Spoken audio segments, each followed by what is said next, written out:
Hello everyone and welcome to another episode of Orthodox Banter with Boyan. I'm the Boyan in question, and today we will talk about this whole situation as regards to Brother Nathaniel.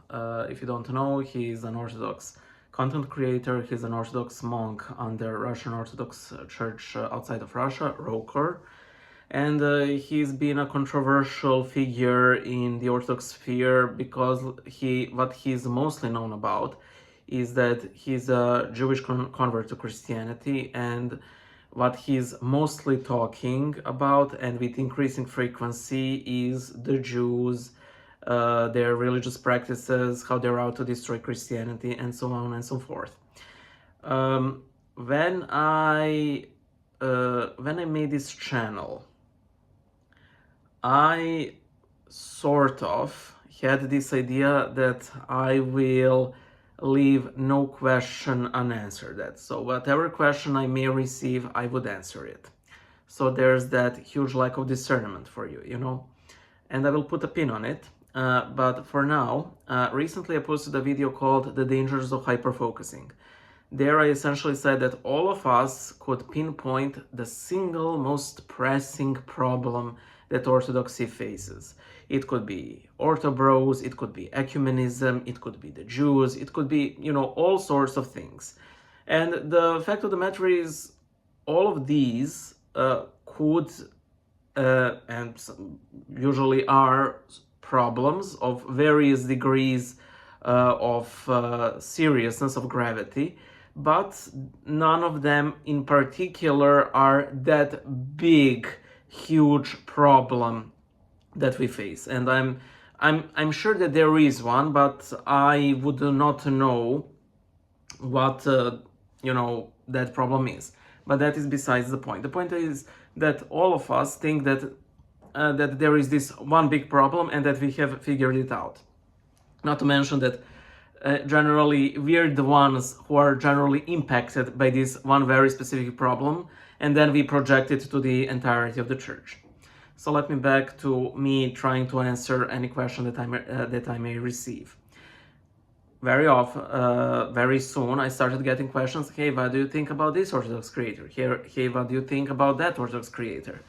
And thank God I did not answer those questions, because it would cause a lot of bad blood, and sometimes this would be because of, again, that falsely perceived biggest problem. So I would share my opinions on this biggest problem or that biggest problem. But when you think about it, all of us Orthodox content creators with varying degrees of success still work for the same boss, we work for our God, Lord, Savior, and boss, Jesus Christ, and all of us ultimately have different target audiences. Some may like Jonathan Peugeot, others will like Jay Dyer, some will like Father Spirit, and the others will like patristics. Some will like, again, Brother Nathaniel. The fifth one would watch, I don't know, Abbot Tryphon, for example, and so on and so forth, or the Trisagian films, and so on. Even though all of us are Orthodox content creators, we tend to have very different personalities. And sometimes we jive, sometimes we do not jive. And that is fine, because, again, the Lord made of us different. And thank God it is like that, because I would think that the kingdom of heaven would be extremely boring, honestly, if we were all made from the same cloth. I mean, we are all made from the same cloth, but the end result is not the same, it's what St. Paul says in the Epistle to Corinthians. I planted the seed, Apollos watered it, but God made it grow, And there is also that thing that, St. Gamaliel said, if this thing is of God, you cannot fight it, but if it's of man, it will fall apart. And that is, if there was anything that the Holy Spirit has said that especially rang true, that's it. So I will be honest. I was not fan of Brother Nathaniel's content and never was. I often felt that his criticisms of Jews were, well, done in poor taste. And by the way, the thing that I always often felt when encountering Brother Nathaniel, and bear in mind, I did not watch his content a whole lot. I was only exposed to brief snippets of it. So people who have watched him for a long time or still watch him will probably know how to elaborate this better. But I very often felt that he's suffering from a severe case of auto-chauvinism. You know, that he actively resented the fact that he's, Jew, as opposed, which I would have found much healthier, of being very proud of the fact, because Jews are the sole nation in the entire world that worshipped the true God before the incarnation of Christ. And to quote former Prime Minister of the United Kingdom, Benjamin Disraeli, while you people were savages on this island, my people were, offering incense in the Temple of Solomon. And you could say that, oh, that's again Jewish superiority, but it's true. My people, the Slavic people, were savages, while the Jewish people were high priests before the Lord. So in that regard, I do not think there's absolutely anything wrong of one being proud of his Jewish heritage, until the advent of Christ, and even afterwards, because for all of its horrific failures, it's still sort of, there is this kernel of truth that can actually blossom into truth of Orthodox Christianity. Of course, very often it simply rots dead in the ground because it denies the Christ, but still, it's not this actively demonic worshipping, Kali Hinduism and so on. So I'm also the person who is very wary of throwing the allegation of anti-Semitism, because we all know how much it can be misused and abused and simply used as a cheap attack on someone. I myself had a live stream on my main channel, Bible Illustrated, with my friend Isaac, and we've discussed the literal genocide that Israel is committing in Gaza. And thank God for the ceasefire. I hope it, stays in put. But I'm also wondering, is there anything remaining there but trouble, nothing to save of all the lives that were lost? I do not think that criticizing Jews is anti-Semitism. I do not think that criticizing their faith, their morals, their actions, their state is anti-Semitism. I think that the one true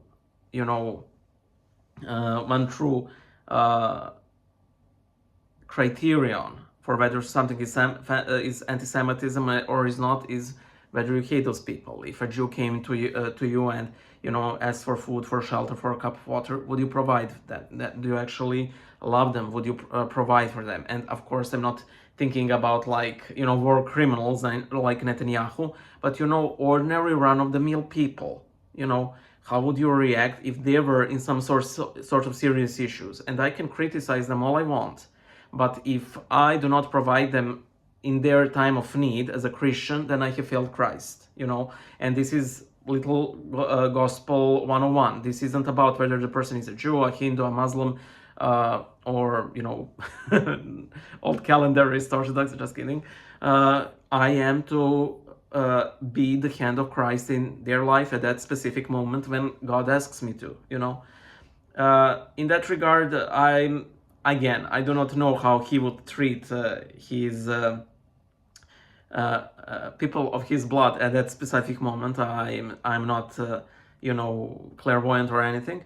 However, the thing is that statement by Roker, it is essentially the same as the two previous ones. However, now they were more strict when it came to his personal opinions, and they said that Roker is a place for everybody's, political opinions and so on. Of course, this was clearly intended to mean that whoever you are, you're welcome. It does not really mean that you're expected to stay if these politics do not align with Orthodox Christianity. Now, having said all of that, Brother Nathaniel posted on his Twitter that he's essentially leaving Roker, that he's been failed by the hierarchy, that they've lost any canonical grounds because they go against his conscience, that they're kicking Jesus out, and that in kicking him out, they're kicking Jesus out because he's not allowed to speak of the enemies of Christ. I have a message for Brother Nathaniel. Father, please return. Christ loves you. Your bishops love you. And any Christian worth his salt loves you. How do I know that your hierarchs love you? I know you know what bishops can be like. They've shown saintly patience with your outbursts. I hate to call it. I mean, I have outbursts too. They're also very public. And yes, I also need to take care of how I act online, how I make the church appear online. I fail that very often. But still, I stay in the fold of the Serbian Orthodox Church. Do you think that I like my episcopate? No, not at all. My episcopate essentially has two modes. Having inconsequential events or doing something that makes my literal blood boil. Yet I stay, because our ultimate question is, what are we here for?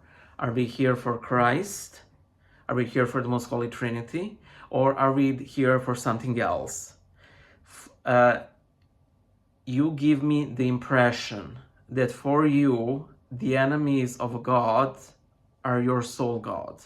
And I like to quote St. Porphyrius, you cannot fight darkness with darkness.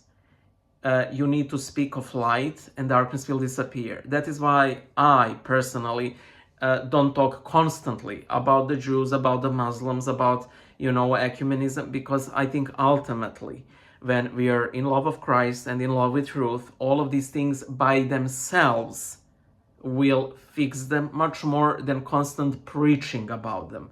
Someone has said, I never saw an Orthodox sermon against porn.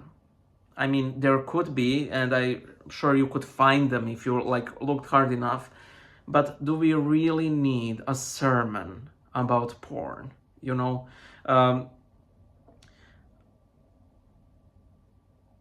You say that you talk about, the Jews and their designs against Christianity, but that's not the whole truth, is it? You literally attacked a Jewish child, for being ugly.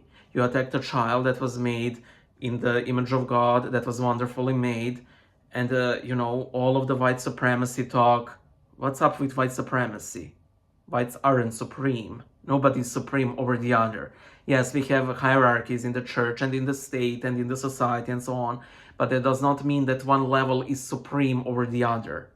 Especially when it comes to things that we cannot pick, like where we're born, what's the color of our skin, and ultimately even what religion we're born. We can change it afterwards, but we can't change our skin, and thank God we can, because I think that it's a good thing that there's a lot of things about us that we cannot change, because sometimes we need to learn humility. So Father, please return. I'm pretty sure that if you talk to your hierarchs in, honesty, that they will allow you some ministry with certain caveats that do put the church at large in a very awkward position, And you said that nobody supported your street evangelism. Well, nobody opposed it, I do not see them complaining that you're without an abbot, it's very unusual. if done right, I do not think there's anything wrong with among dying street evangelism. But again, their lack of opposition to it is sort of a tacit approval. So something to think about, Father. So please return to Rokor. You said that something along the lines, they have been compromised by the enemies. No. Bishops, listen, bishops have to put up with all of us. With the liberal, with the conservative, with the whiny, with the silent, with the humble, with the prideful, with the sinful, with the saintly, and they literally have, like in the Shepherd of Hermas, our stones, we are the stones, us the stones need to be chiseled to fit within the church. I'm such a stone too. You are such a stone. We are all such stones. And do we want to be part of that tower of the church, or do we want to be tossed to the sea? So please return, Father. Bye.